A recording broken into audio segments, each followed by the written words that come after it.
হে everyone, good morning. আমি প্রিয়াঙ্কা। আমার চ্যানেলের আরও একটি নতুন ব্লগে তোমাদের সবাইকে স্বাগত জানিয়ে আজকের ব্লগটা শুরু করছি। আমার বন্ধুরা, আশা করি সবাই খুব ভালো আছো। যে যেখানে আছো সবাই সুস্থ আছো, আমিও ভালো আছি। ঘুম থেকে উঠেই জানলাটা খুলতেই দেখি জানলার নিচে একটি সুন্দর প্রজাপতি বসে আছে। তাই ভাবলাম বেশ সুন্দর পাখাটা মেলছে, আবার গোটাচ্ছে আর কি ডানাটা প্রজাপতি। তাই ভাবলাম তোমাদের জন্য একটু ভিডিওটা ক্যাপচার করে নিই, তোমাদের সঙ্গে শেয়ার করব দেখে। আর তারপরে তো দেখলেই আমার মেয়ে পাতুরিটা খেয়ে কী রিয়াকশান দিল, খুব সুন্দর হয়েছে। তো দেখো, প্রতিদিনের মতনই আমি সকাল সকাল উঠে পড়েছি। উঠে পড়ে চা খেয়ে জামা কাপড় ধুয়ে স্নান সেরে রান্নাটা বসিয়ে দিয়েছি। তবে আজকে মাথাটা একটু শ্যাম্পু দিয়েছিলাম। প্রত্যেক রবিবারই দিই, রবিবার কেন, সপ্তাহে আমি 3 দিন শ্যাম্পু দিই মাথায়, আর 3 দিন এমনি আলগা চুলটা ধুয়ে নিই।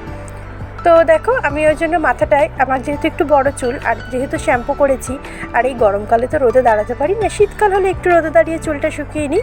ওই জন্য গরমকালে যতক্ষণ পর্যন্ত চুলের জলটা না গামছার মধ্যে অ্যাবজর্ব হচ্ছে, ততক্ষণ পর্যন্ত মাথায় গামছাটা পেঁচিয়ে রাখি।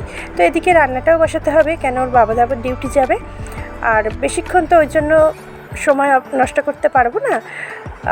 ওই কারণেই গামছাটা মাথায় পেঁচিয়ে নিয়ে রান্নাটা বসিয়ে দিলাম। ভাতটা হয়ে গেছে, আলু পটল চিংড়িও কমপ্লিট। এরপরে আমি দেখো একটু পটল ভাজা করে নেবো, এটা সকালের টিফিনের জন্য। তারপরে বরের জন্য 2খানা মাছ ঝাল করে দিয়েছিলাম, কেন পাতুরিটা হতে দেরি হবে। ও আরেকটা কথা বলি, এই পাতুরিটা কিন্তু জেসে পাতুরি নয়, এইটা হচ্ছে আলু পাতুরি পেঁয়াজ রসুন দিয়ে।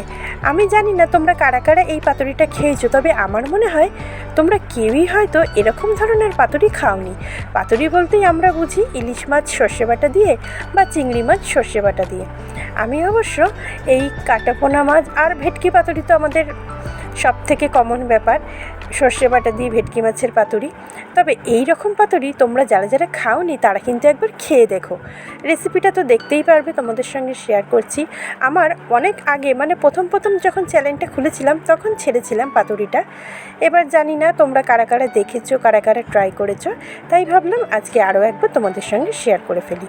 তো দেখো, পটল ভাজাটা আমার হয়ে গেল, তারপরে মাছটা দিয়ে দেবো। মাছটা আর কি 2খানা মাছ ওর জন্য ঝাল করে দেবো, নিয়ে চলে গেছে। কিছুই না, জাস্ট পেঁয়াজ কাঁচা লঙ্কা হলুদ দিয়ে মাছটা ঝাল করে দিয়েছিলাম। আর পাতুরির মাছটা ভালো করে ধুয়ে কাটাপোনা মাছ দিয়েছিলাম, মানে রুই মাছ আর কি। মাছটা ভালো করে ধুয়ে নুন, লঙ্কার গুঁড়ো আর তেল মেখে নিয়েছিলাম, পাতুরির মাছে হলুদ দিতে নেই। তারপরে আলুটা একদম ঝিরিঝিরি করে কেটেছি, যেরকম মুচমুচে আলু ভাজার জন্য আলু কাটা হয় বা ঝিরিঝিরি আলু ভাজার জন্য আলু কাটা হয়, সেই রকমভাবে আলুটা কেটে নিয়েছি। তারপরে পেঁয়াজ কুচি, রসুন কুচি, লঙ্কা বাটা, লবণ আর কাঁচা সর্ষের তেল দিয়ে আলুটাকে ভালো করে মেখে নিয়েছি। সবটাই দেখাবো, আস্তে আস্তে দেখতে থাকো। তারপরে কি করলাম, আর আমি বোয়াল মাছের পাতুরিও করি নারকেল সর্ষে বাটা রসুন দিয়ে। তারপরে চিকেন পাতুরিও করি, খুব ভালো লাগে এইসব পাতুরিগুলি খেতে। আর পাতুরি খেতে আমাদের বাড়িতে সবাই ভীষণ ভালোবাসে। ওই পাতুরি করলে আমাদের যেন আর কিছুই লাগে না ভাতের সাথে, শুধু পাতুরি দিয়েই হয়ে যায়। তো দেখো, ঝিরিঝিরি করে আলুটা কেটে নিয়েছি, তার মধ্যে পেঁয়াজ কুচি, রসুন কুচি আর লঙ্কার গুঁড়ো দিয়ে আর কাঁচা সর্ষের তেল দিয়ে আলুটা ভালো করে মেখে নিলাম। মেখে নিয়ে কলা পাতাটা বেশ লম্বা লম্বা করে কলা পাতাটা বিছিয়ে নিয়েছি। প্রথমে ওই মাখা আলুটা দিয়েছি, তারপরে লঙ্কা বাটা, তেল, লবণ দিয়ে মেখে রাখা মাছগুলি দিয়েছি, তারপরে আবার আলুটা দিয়ে মাছগুলিকে ঢেকে দিয়েছি। আর এইভাবে কলা পাতাটা বটে নিয়েছি, এটা কিন্তু কোনো দড়ি দিয়ে বেঁধে নিইনি।